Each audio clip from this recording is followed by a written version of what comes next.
د کنفرانس ټولو ګډونوالو، د رسنیو محترمو استازو او خپل درانه ولس ته السلام علیکم ورحمت الله وبرکاته. نن غواړم د افغانستان د ټولو پولو او فرضي کرښې د امنیت، د افغانستان د عمومي امنیتي وضعیت او فرضي کرښې ته نږدې د فتنې او فساد د ځینو خوځښتونو په اړه یو لړ توضیحات او غوښتنې وړاندې کړم. الحمدلله د افغانستان په ټولو رسمي پولو او فرضي کرښه کې وضعیت تر بشپړ کنټرول لاندې دی. تر ډیره بریده د غیر قانوني کړنو مخه نیول سوې. د افغانستان اسلامي امارت د ملي دفاع وزارت د خپلو شته امکاناتو څخه کار اخلي تر څو د ټولو پولو او فرضي کرښې اپراتیفي پوښښ لا پیاوړی کړي. په دې وروستیو کې یا د موخې ته د رسېدو لپاره د افغانستان اسلامي امارت د ملي دفاع وزارت یو لړ ځانګړي اقدامات تر کار لاندې نیولي دي. الحمدلله په عمومي توګه د افغانستان امنیتي وضعیت د ډاډ وړ ده او په ډیره بهتره حالت کې قرار لري. د افغانستان په ټوله جغرافیه کې هیڅ ډول تهدید شتون نه لري. په تیرو 8 میاشتو کې کومه د پام وړ سیاسي امنیتي پیښه نه ده رامنځته سوې او له دې مخکې کوم لوی او واړه بریدونه چې د افغانستان په ګاونډ کې د فتنې او فساد له مراکزو څخه تنظیم او ترسره سوي وو، د هغو ټولو عاملین د لوی الله په نصرت نیول سوي او یا وژل سوي دي. ځینې مغرضې کړۍ له تیرو څو اونیو را په دې خوا هڅه کوي چې د افغانستان د خلکو ذهنیت مغشوش او ګډوډ کړي او د افواهاتو او پروپاګند په خپرولو سره تشویشونه ایجاد کړي. د افغانستان متدین ولس باید ډاډه وي چې ډاډه اوسي، افواهاتو ته اعتبار ورنه کړي. موږ د سیمې او نړۍ له هیوادونو سره د اسلامي شریعت په رڼا کې د خپل هیواد او خلکو علیا مصالح او ملي ګټو ته په کتو ښه تعاملات او ښه مفاهمه لرو او د ستونزو د حل په برخه کې لومړیتوب هم تفاهم ته ورکوو او په تفاهم باندې باور لرو. په دې برخه کې ښې لاسته راوړنې هم لرو. اوس په پیاوړې توګه دا درک رامنځته سوی چې د افغانستان امنیت او ثبات د سیمې او نړۍ د امنیت او ثبات لپاره یو حیاتي ارزښت لري. داسې برېښي چې متاسفانه د افغانستان په ګاونډ کې ځینو خاصو کړو ته په افغانستان کې موجود بهتره امنیتي وضعیت او په سیاسي، اقتصادي او اجتماعي برخو کې پرمختګونه خوند نه ورکوي او په افغانانو یې نه لورېږي، نو ځکه یې یو لړ دسیسو ته مخه کړې ده. دا ځانګړې کړۍ د پاکستان په پوځ کې یوه حاکمه ډله ده. زموږ د معلوماتو له مخې موږ باوري یو چې د دوی له افغانستان ضد سیاستونو سره د پاکستان اکثره نظامیان،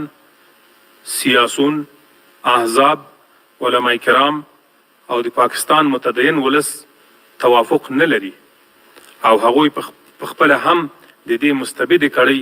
له خپلسرو او دیکتاتورانه کړنو څخه تر پوزې راغلي دي. همدې خاصې کړۍ په افغانستان کې د تشویشونو د ایجاد لپاره یو لړ اقدامات تر لاس لاندې نیولي چې لاندې اشاره ورته کوو. لومړی، په نړیوال سټیج په هر پلیټ فورم کې د افغانستان او افغانستان اسلامي امارت په اړه پروپاګند کوي، د تشویشونو د ایجاد هڅې کوي او منفي تاثرات خپروي. دوهم، کاذب اطلاعات تولیدوي او د هغو چینلونو له لارې چې د نړۍ د فریب لپاره یې رامنځته کړي دي تر هیوادونو رسوي. دا کاذب اطلاعات زیاتره د افغانستان څخه د امنیتي تشویشونو په ایجاد راټول وي او دا یې اوس یو سوداګري ګرځېدلې ده. دریم، د افغانستان او پاکستان د شریفو ملتونو ترمنځ د فاصلې د زیاتولو او نفرتونو د ایجاد هڅه کوي او غواړي د اسلامي امارت په اړه د پاکستان د متدین ولس ذهنیت خراب کړي او د پاکستان امنیتي ستونزې چې اصلي عامل د همدې کړۍ ناسم سیاستونه دي افغانستان ته منسوب او خپل ناکامي پټه کړي. دې کړۍ د پاکستان د امنیتي ستونزو د حل لپاره ټولې منطقي او معقولې هڅې سبوتاژ کړي دي او کلک مخالفت ورسره کوي. دوی اصلا یوه ځانګړې اجنډا مخ ته وړي او نه غواړي سیمه بشپړه توګه باندې له تاوتریخوالي او جګړې څخه پاکه سي. 4 د افغانانو په منځ کې ډول ډول توپیرونو ته لمن وهي او غواړي ځینې افغانان په خپل دام کې راګیر او د افغانستان د ملي امنیت په ضد یې وکاروي. دوی ته دا ناسم فکر او کاذبه روحیه ورکوي او دا هڅه یې لا روانه ده. 5 په دې مهمه زماني مقطع کې چې افغانستان ځینې سیاسي او اقتصادي پرمختګونه تجربه کوي له افغانستان شخړو ته لمن وهي. د افغانستان د هوایي قلمرو نقض او کرښې ته نږدې په عامه ځایونو بمبار چې الحمدلله هر ځل غاښ ماتونکی ځواب ورکړل شوی او دا د ټولو ته جوته وي چې افغانستان له خپل ځمکني او هوایي حریم څخه د دفاع حق لري او کوم تیریګر بې ځوابه نه پرېږدي.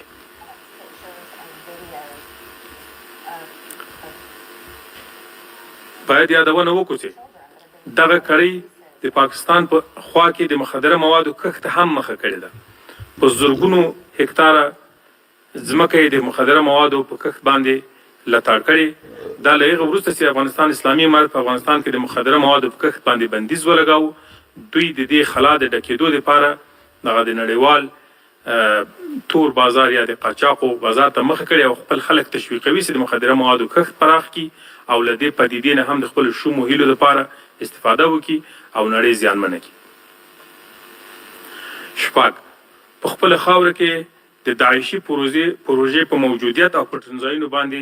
سترګې پټې کړي دي چې هم خپل دیني علما کرام قومي مخور او خلک پرې وژني، هم د افغانستان او هم د نړۍ امنیت او ثبات پرې تهدیدوي او خطرناکه لوبه یې پیل کړې ده. تاسو ته بهتره معلومه ده چې کله افغانستان تر اشغال لاندې و د هېواد په ختیځو ولایتونو کې د داعش د فتنې ظهور د کرښې هغې غاړې ته د ورکزو له ساحې څخه ترسره شو. په سر کې د سید خان په نامه یو پاکستانی وګړی قرار درلود او لښکر یې هم د پاکستان د مختلفو صوبو څخه سلګونه وګړي شامل وو او جوړ شوی وو. د اسلامي امارت مجاهدین له یوې خوا له اشغالګرو سره په مبارزه بوخت وو او له بلې خوا یې د همدې فتنهګرې ډلې په ضد د خپل اسلامي عقیدې په اساس او د مظلومو افغانانو د نجات لپاره مبارزه او جګړه کوله. اسلامي امارت له فتح مخکې او وروسته د دې فتنهګرې ډلې په ضد چې د اسلام او جهاد د بدنامۍ لپاره رامنځته شوې وه او د دیني مراکزو او خوځښتونو په ضد کار ترې اخیستل کېږي، سخته مبارزه وکړه او ډېرې قربانۍ هم ورکړې. بالاخره یې فتنهګر وځپل او خپله خاوره یې د دوی له وجود څخه پاکه کړه. د دې فتنهګرې ډلې پاتې غړي په خیبر پښتونخوا او بلوچستان کې خپلو اصلي سیمو ته وتښتېدل او هلته نوي پټنځایونه او مراکز ورته ایجاد شول. د نړۍ له بېلابېلو هېوادونو څخه جلب او جذب پیل کړ او کوم کسان چې استخدامول هغه د پاکستان له غربي پولو او د کراچي او اسلام آباد له هوایي ډګرونو څخه خپلو مراکزو ته راانتقالول چې بیا یې تکفیري فکر او د قتل عامونو او تخریبي کړنو روزنه ورکوله. موږ ته د کره ثبوتونو د رسېدو او دقیقو استخباراتي اطلاعاتو له مخې په تهران کې د سردار سلیماني په تلین ترسره شوی برید، په مسکو کې ترسره شوی برید له همدې مراکزو څخه پلان، تنظیم او ترسره شول چې هغه هېوادونه هم په دې موضوع آګاه دي. همدغه راز په افغانستان کې په دیني علما کرامو، اماراتي شخصیتونو، مجاهدینو او عوام خلکو زیات خونړي بریدونه په همدې مراکزو کې پلان او له همدې مراکزو څخه تنظیم او ترسره شوي وو. بریدګر او تنظیمونکي له همدې مراکزو څخه افغانستان ته رالیږل کېږي چې په دې اړه کافي شواهد او اسناد وجود لري. د مثال په توګه په کابل کې په شیخ رحم الله حقانی صاحب تقبله الله، په هرات کې په شیخ مجیب الرحمن انصاري رحمه الله، د اهل تصوف په ځینو خانقاو او مساجدو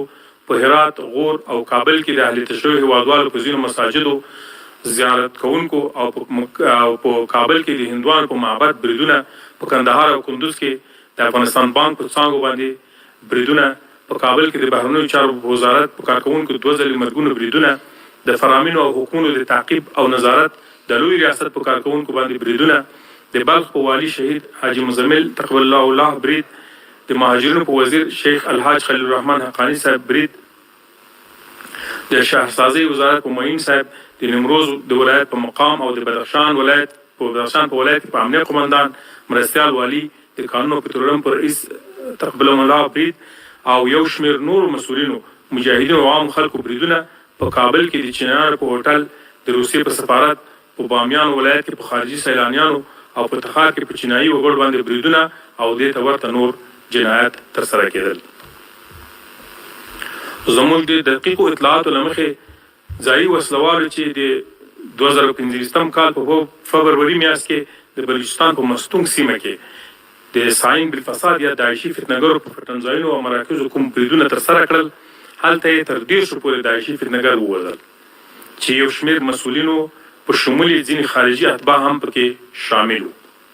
او ځینې اروپایي پاسپورټونه هم له همدې مراکزو لاسته ورغلي وو. تحلیل دا ده چې اروپایي اتباع هم دلته راغلي، روزل سوي او بیرته د بریدونو لپاره اروپایي او نورو هیوادونو ته استول سوي دي. همدغه راز خاص اطلاعات د دې ښودنه کوي چې دا فتنهګره ډله بیا په همدې مراکزو کې د تنظیمېدو په حال کې ده او په پلان کې لري چې هم په خارج او هم په افغانستان کې بریدونه ترسره کړي او دا ځل کېدای شي په خارج کې په بریدونو کې د تاجکستاني اتباعو په ځای د نورو هیوادونو له اتباعو څخه کار واخلي، ځکه تاجکستاني اتباع په دې موضوعات کې ډېر افشار شوي دي. سربیره په دې زموږ د اطلاعاتو له مخې د داعش د خراسان څانګې مشر شهاب المهاجر او د ده نږدې همکاران عبدالحکیم توحیدي، سلطان عزیز، عظام او د داعش له مرکزي څانګې سره د اړیکو تنظیمونکي او په اصطلاح د مکتب صدیق مسؤول صلاح الدین رجب د پاکستان په خاوره کې موجود او پټ دي. د افغانستان اسلامي امارت په جدي توګه غوښتنه کوي چې دا اشخاص یا اسلامي امارت ته وسپارل سي او یا د پاکستان حکومت له خپلې خاورې څخه اخراج کړي او په دې توګه د پاکستان حکومت خپل مسؤلیت ترسره او ژمنې پوره کړي. همداراز افغانستان په وړاندې له منفي برخورد، د حریم د نقضونو او نورو پارونکو کړنو څخه لاس په سر سي،